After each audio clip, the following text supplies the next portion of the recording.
La mer Égée. Une flotte immense fend l'écume. Une flotte comme jamais personne n'en vit, ni mortel, ni dieu. Elle porte la plus grande armée jamais rassemblée, l'armée des Grecs. Les guerriers les plus redoutables sont réunis, ainsi que les rois de toute la Grèce. Achille, Ulysse, Agamemnon, Ménélas et même le vieux Nestor.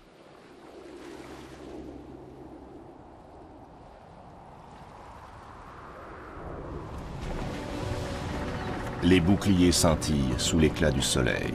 Déjà, on entend la terrible rumeur de la bataille.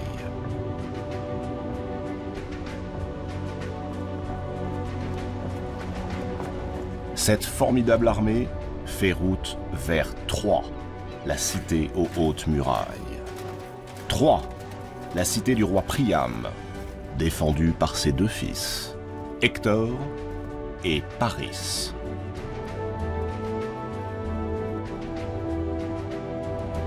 Paris, celui par qui tout est arrivé.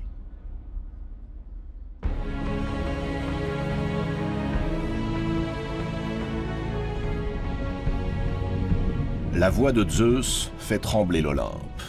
Elle résonne dans le palais des dieux, terrible, assourdissante.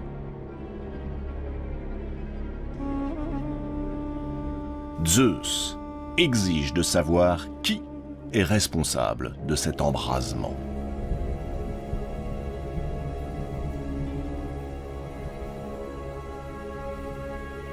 Zeus est le dieu des dieux. Il commande à tous, ceux qui sont et ceux qui furent. Jadis, au terme d'un combat effroyable qui dura des années, il a anéanti les dieux rebelles. Et tous ceux qui se sont crus plus rusés que lui sont désormais enfermés dans le Tartare, la région la plus profonde des enfers. Ce qu'il désire plus que tout, c'est la paix, chez les hommes comme chez les dieux.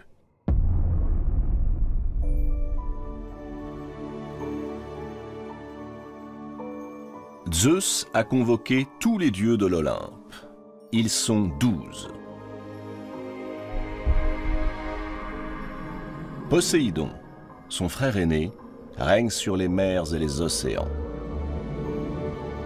Hadès, le cadet, est le souverain des enfers. Son fils Apollon est le dieu de la lumière. Sa fille Athéna est la déesse de la ruse et de la raison.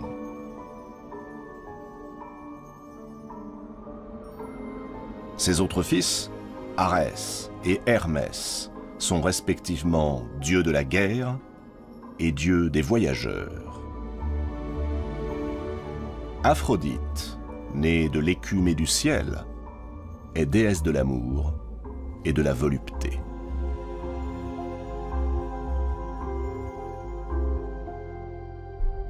Tous ont juré allégeance à Zeus.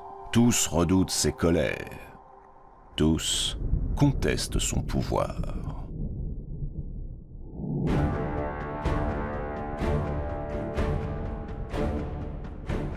Zeus est furieux. Il brandit l'égide.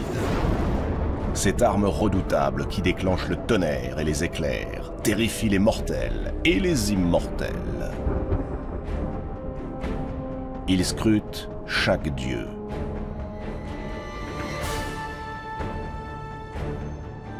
Il veut savoir qui est l'auteur de l'inévitable chaos qui se prépare à déferler sur le monde.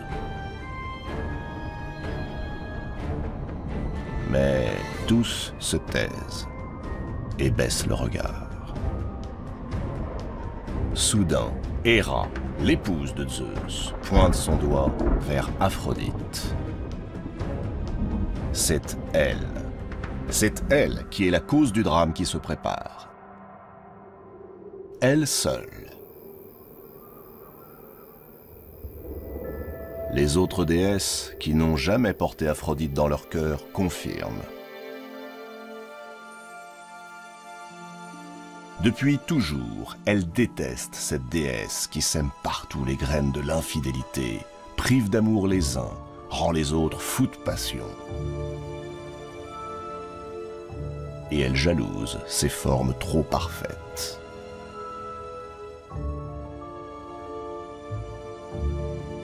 Par le passé, Aphrodite avait provoqué un scandale sur l'Olympe. Elle avait séduit le dieu de la guerre, Arès, au nez et à la barbe de son légitime époux, Héphaïstos.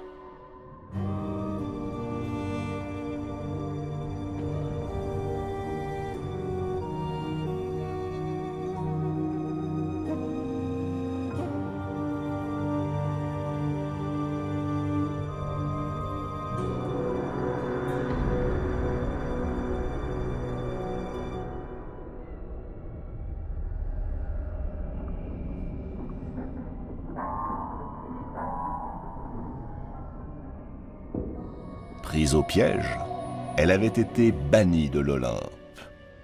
Et elle avait juré qu'un jour, elle se vengerait de cet affront. Oui, Aphrodite a déclenché cette guerre.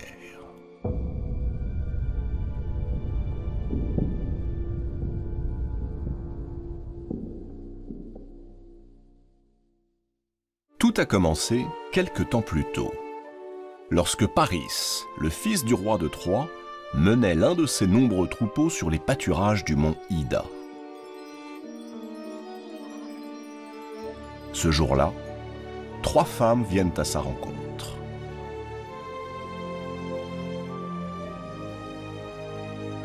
Elles sont toutes les 3 d'une beauté à couper le souffle.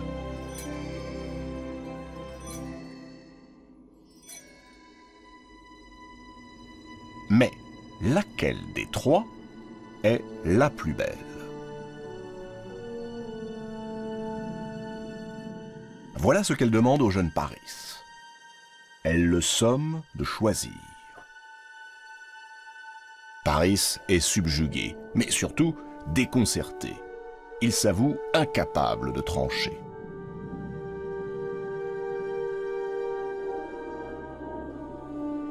Ce qu'il ne sait pas, c'est que ces 3 femmes sont 3 déesses, Héra, Athéna et Aphrodite. Et que la veille, alors que les dieux étaient réunis pour festoyer, Éris, la déesse de la discorde, que nul n'avait conviée, Éris avait fait éruption et jeté sur la table une pomme. Une pomme d'or.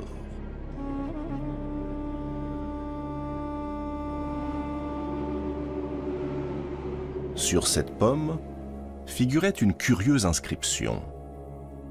Pour la plus belle.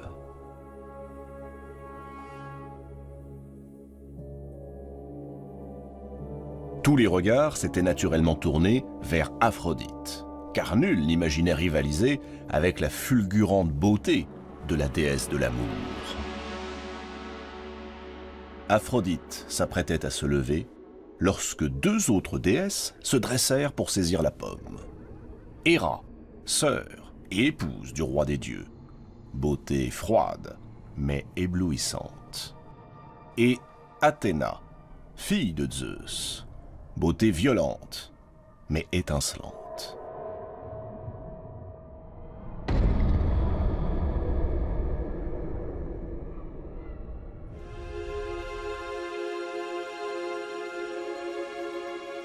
Aphrodite, Héra, Athéna. Des 3 déesses, laquelle sera déclarée la plus belle?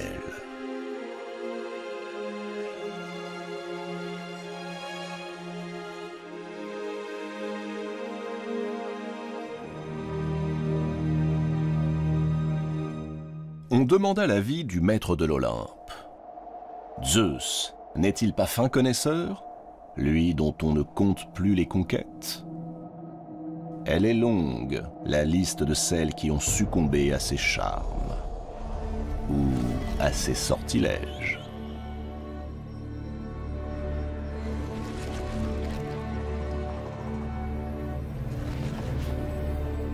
Mais Zeus refusa d'arbitrer. Il connaît le tempérament frondeur et la haine réciproque que se vouent les trois déesses. Il se veut prudent, refuse de prendre parti. Il décide que le choix doit revenir à quelqu'un dont l'impartialité serait totale. Pourquoi pas un mortel? Il choisit alors celui qui passe pour le cœur le plus pur de tous les mortels, le plus idéaliste d'entre eux, Paris, fils de Priam et d'Écube, prince de Troie.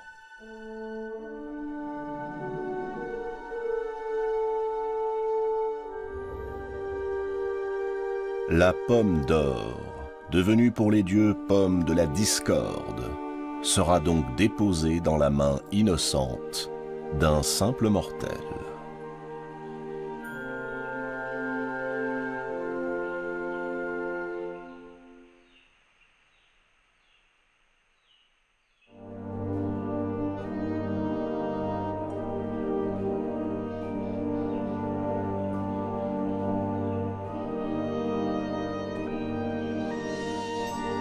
Héra toise Paris et parle ainsi. Paris, si tu me désignes comme la plus belle, je te donnerai un royaume comme nul mortel n'en a jamais possédé, et sur lequel tu régneras en seul maître. Tu seras le plus grand roi que la terre ait porté. Paris, ravi, s'apprête à désigner Héra. Mais aussitôt, Athéna s'interpose. Paris, si tu me désignes comme la plus belle, je te rendrai à jamais invincible au combat. Nulle épée ne te blessera, nul javelot ne te transpercera. Tes ennemis redouteront ton nom, et la victoire toujours sera tienne. Tu deviendras le plus grand héros que la terre ait porté. Paris, conquis, est sur le point de désigner Athéna.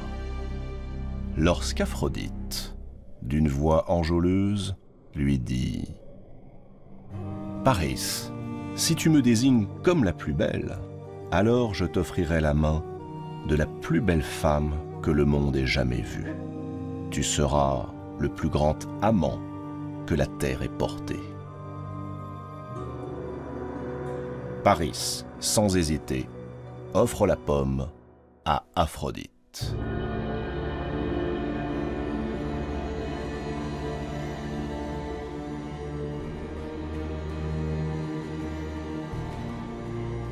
Aphrodite dénoue sa ceinture. C'est une ceinture au pouvoir magique qui rend irrésistible quiconque la porte. Elle l'offre à Paris.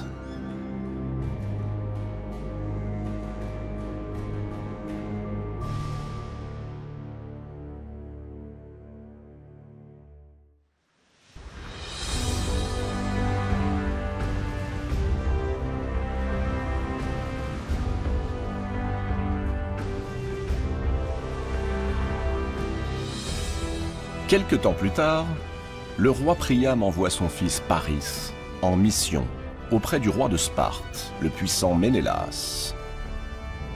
Paris prend la mer et arrive dans la cité grecque. Mais une ombre le suit, celle d'Aphrodite. À Sparte, Ménélas accueille Paris avec la chaleur et le respect que l'on doit à un prince. Il l'invite à sa table, lui sert les plats les plus exquis, arrosés des meilleurs crus de Grèce. Sa femme est à ses côtés. Elle s'appelle Hélène, Hélène de Sparte.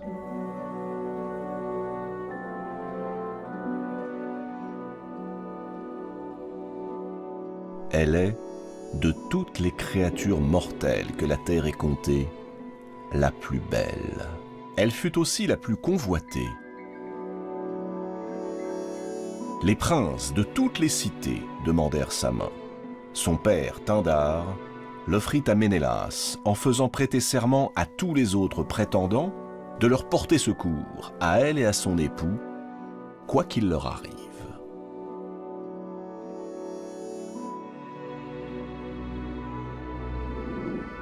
Ménélas annonce qu'il doit quitter Sparte pour quelques jours. Il n'a donc rien vu. Il n'a rien perçu des regards brûlants que s'échangent Hélène et Paris. La ceinture magique, offerte par Aphrodite, produit admirablement ses effets.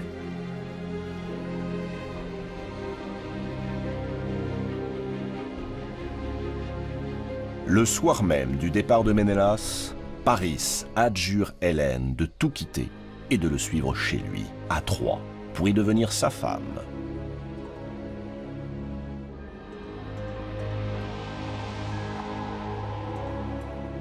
Hélène n'offre aucune résistance. Elle est ensorcelée. Et Paris l'est aussi.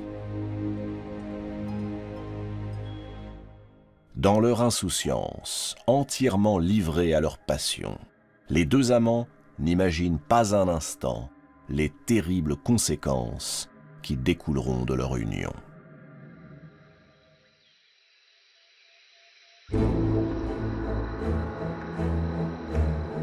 À son retour, Ménélas cherche son épouse.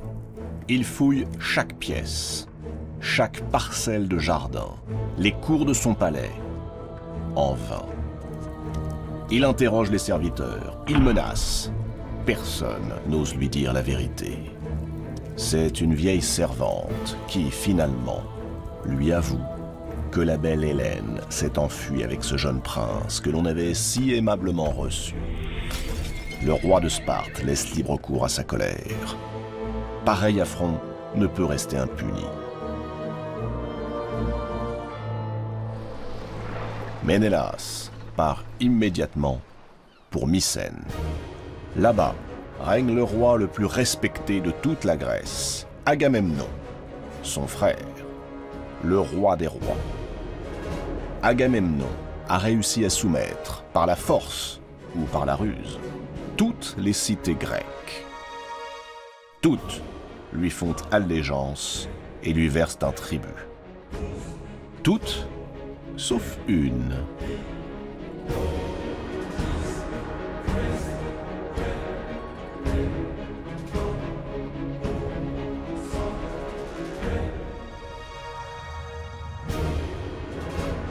Ménélas plaide sa cause auprès de son frère.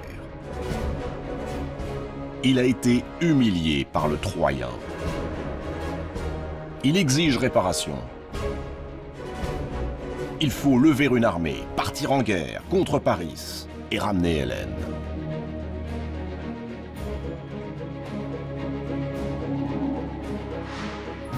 Agamemnon écoute Ménélas avec attention, mais il hésite. Certes, son frère est l'offensé, mais c'est aussi un prince qu'il juge faible s'il n'a pas su retenir son épouse. Il est la risée de tous les autres princes grecs. Il y a offense, bien sûr. Mais Troie est puissante. C'est la plus riche, la plus opulente de toutes les cités de la terre, dit-on. Elle contrôle le passage qui mène vers l'Orient et ses fabuleuses richesses. La tentation est grande de s'en emparer. Mais ces remparts sont inviolables. On dit qu'ils furent bâtis par les dieux Apollon et Poséidon en personne, et que nul ne peut les renverser. Une simple ambassade, envoyée à Troie pour réclamer réparation et ramener Hélène, devrait suffire à clore l'affaire. Le roi des rois hoche la tête. Il se fait tard il va réfléchir.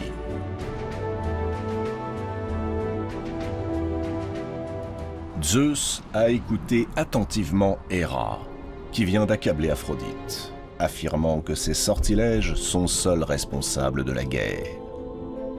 Mais il n'y croit qu'à moitié. Il connaît Agamemnon. C'est un roi sage. Oui, une simple ambassade auprès du roi Priam aurait suffi à éviter cette guerre. Déplace-t-on des milliers d'hommes sur des milliers de navires dans le seul but de venger un mari trompé? Pour une seule femme, fût-elle la plus belle? Zeus pose sur Héra et Athéna un regard dans lequel grandit une pointe de soupçon.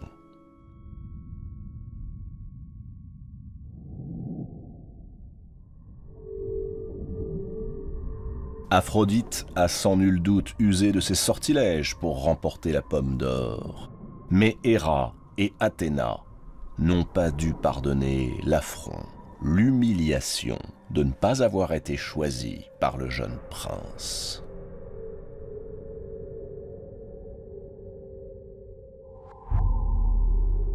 Comment ont-elles pu influencer Agamemnon et le convaincre de partir en guerre?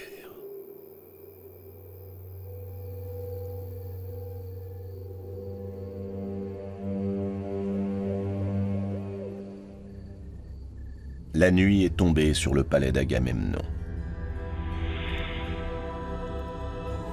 Invisible aux yeux des mortels, Héra s'adresse à Athéna. Laisserons-nous un mortel humilier des déesses?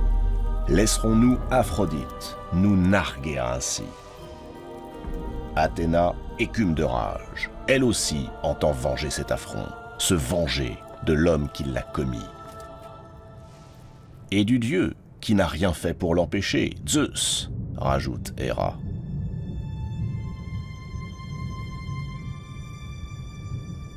Nous exciterons entre Grecs et Troyens une haine funeste jusqu'à ce que Paris meure d'une mort affligeante, décident les deux déesses.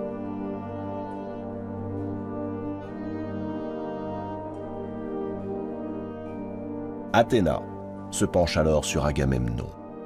Elle murmure à son oreille.